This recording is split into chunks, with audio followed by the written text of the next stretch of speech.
Hey ladies, I just wanted to do a really quick video and after talking about Psalms 106 and interceding, I wanted to kind of go a little bit deeper and go to Numbers chapter 16 and talk about how Moses and Aaron interceded for the people and how we, his believers, are supposed to be interceding for the people daily. So I'm just going to start out in 16. Korah, son of Ishar, the son of Kohath, the son of Levi, a certain Reubenite, Dathan, and Abiram, son of Elab, and On, son of Peleth, become insolent and rose up against Moses. With them were 250 Israelite men, well-known community leaders who had been appointed members of the council. So you've got well-known people in our day, let's say people in the church, well-known people in the church. They came as a group to oppose Moses and Aaron and said to them, "You have gone too far. The whole community is holy, every one of them, and the Lord is with them. Why do you set yourselves above the Lord's assembly?" Now the Lord had appointed and chosen Moses and Aaron for this specific job. This was God Almighty that had chose them. When Moses heard this, he fell face down, and then he said to Korah and all his followers, "In the morning the Lord will show who belongs to him and who is holy, and we will have the person come near him. The man who he chooses will cause to come near him. You know Korah and all your followers are to do this. Take censers and tomorrow put fire and incense in them before the Lord. The man the Lord chooses will be the one who is holy. You Levites have gone too far." Now here's Moses speaking to them. You've gone too far. Moses immediately, when these people said what they said against Moses, fell down on his face. Here was a man who was humble, a humble man. Moses also said to Korah, "Now listen, you Levites, isn't it enough for you that God of Israel has separated you from the rest of the Israelite community and brought you near himself to do the work of the Lord's tabernacle and to stand before the community and minister to them?" So he had already set these guys aside to do the work of the Lord. But these people were not happy with the jobs that God had given them. Their hearts were not right with God. They were not doing it for the Lord, they were doing it for themselves, and they wasn't looking at it in the right light. Our leaders are set apart to lead us, and it's not our job to try to take their position. It's our job to pray for them and sit underneath them and encourage them. He has brought you and all your fellow Levites near himself, but now you are trying to get the priesthood too. It is against the Lord that you and all your followers have banded together, who is Aaron, that you should grumble against him. So Moses saying, who is Aaron that you should grumble against him? I mean, we're just people. When you grumble against one of God's chosen ones, you're grumbling against the Lord. Then Moses summoned Dathan and Abiram, the sons of Elab, and then they said, "We will not come.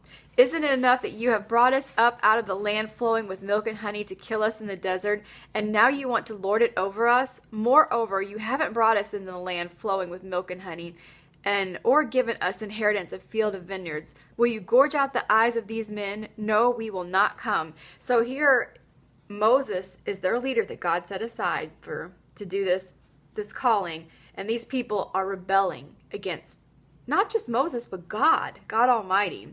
Then Moses became very angry, and he said to the Lord, "Do not accept their offering. I have not taken so much as a donkey from them, nor have I wronged any of them." Moses had the right heart. He had not done anything wrong to these people. Moses said to Korah, "You and all your followers are to appear before the Lord tomorrow, and then you and Aaron, each man is to take his censer and put incense, 250 censers in all, and present it before the Lord. You and Aaron are to present your censers also." So each man took his censer, put fire and incense in it, and stood with Moses and Aaron in the entrance of the tent meeting. Now the tent meeting was where God met with Moses, and anyone who came to inquire of the Lord would go to the tent meeting. When Korah had gathered all his followers in opposition to them at the entrance of the tent meeting, the glory of the Lord appeared to the entire assembly. Now, I was thinking about this tent meeting, and I was just telling the Lord, I would probably be hanging out in the front of this tent every day because I'd want to be as close to the Lord as I could possibly get. He'd probably be saying, "Okay, now go back to your tent now." The Lord said to Moses and Aaron, "Separate yourselves from this assembly so I can put an end to them at once." So he's saying, get away from all these people so I can just put an end to them. But you know what Moses did? This is what's the really awesome part right here. But Moses and Aaron fell down and cried out, "Oh God, God of the spirits of mankind, will you be angry with the entire assembly when only one man sins?" And then the Lord said to Moses, "Say to the assembly, move away from the tents of Korah, Dathan, and Abiram." Now, this is so awesome because here these people are coming after Aaron and Moses and saying all these things. I mean, the whole congregation, they're just gathering, they're ganging up on him. And here they're stopping and asking the Lord, wait, before you take out all these people, don't do it. These guys right here, they're the ringleaders. They're stirring up everything.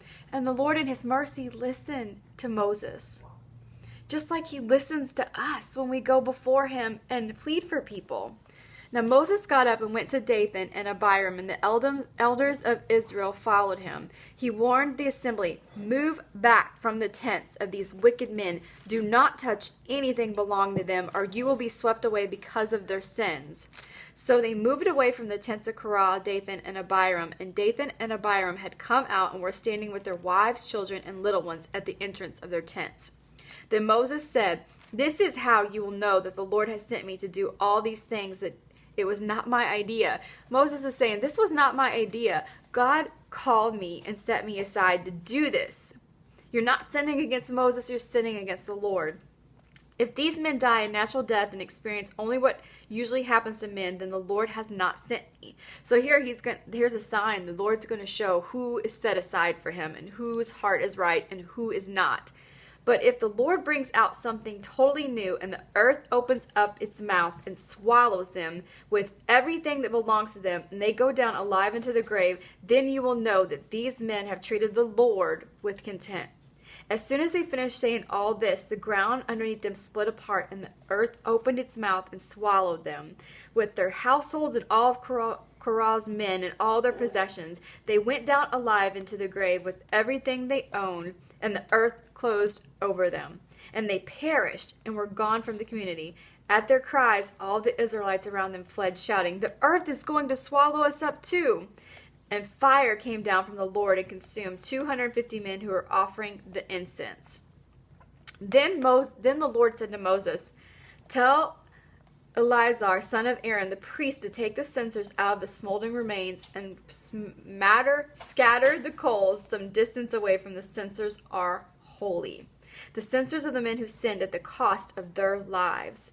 Hammer the censers into the sheets of the overlay, the altar, so they were presented before the Lord and became holy. Let them be a sign to the Israelites." Now it goes on to, when you go to verse 40, and the Lord directed him through Moses. This was to remind the Israelites. So he directed this man that this was a reminder to the Israelites that no one except a descendant of Aaron should come to burn incense before the Lord, or he would be like Korah and his followers. Now the next day, the Israelites community grumbles against Aaron and Moses. "You have killed the Lord's people." They were still looking at these people who had sinned against the Lord, who wasn't right with the Lord. They were mad because the Lord showed who was holy and who wasn't. I feel like, I don't know how I would be in the situation, so I'm just going to leave it at that. But here these people are grumbling. Then Moses and Aaron went to the front of the tent meeting, and the Lord said to Moses, "Get out of the way from this assembly so I can put an end to them at once." So, again, and they fell face down. Aaron and Moses fell face down again. What did they do again? They interceded again for these people. Then Moses said to Aaron, "Take your censer and put your incense in it along with fire from the altar, and hurry." He said, "Hurry to the assembly to make the atonement for them. Wrath has come from the Lord. The plague has started." So Aaron did as Moses said and ran in the midst of the assembly. The plague had already started among the people, but Aaron offered the incense and made atonement for them. He stood before the living and the dead, and the plague stopped. But 14,700 people died from the plague, in addition to those who died because of Korah. Then Aaron returned to Moses at the entrance of the tent meeting, for the plague had stopped. Now, intercession. I want to talk about right now, we may not like what the world is doing and what people are doing and what they're portraying, but we are called to intercede for them. And we know the time is growing near and the time is growing short, so we have to pray. Here is Aaron and Moses, who had a whole assembly of people, just, I can't imagine, swarming them. Can you imagine you personally being swarmed by a group of people saying all these things about you, and you having a heart so right with the Lord that immediately you wanted God to spare them? God was not going to, but Moses interceded for them. And I just think what an awesome God we have. He can do whatever he wants, but he cares about us. He listens to us. And when you go before him with a pure heart and an honest heart, interceding for people and really loving them sincerely, the Lord is merciful. And that's what we need right now. We need people to come to Jesus. And this is what this whole chapter is about. I know it's a kind of a dark chapter of things that were happening, but our world is in that situation right now. It's dark. We need to intercede. And that's what I wanted to close with. And I have my sweet girl talking to me right now. But just a second, sweetie, just a second. I just wanted to say that it's time for us to intercede. I know sometimes we don't agree with people, but let's do this, ladies.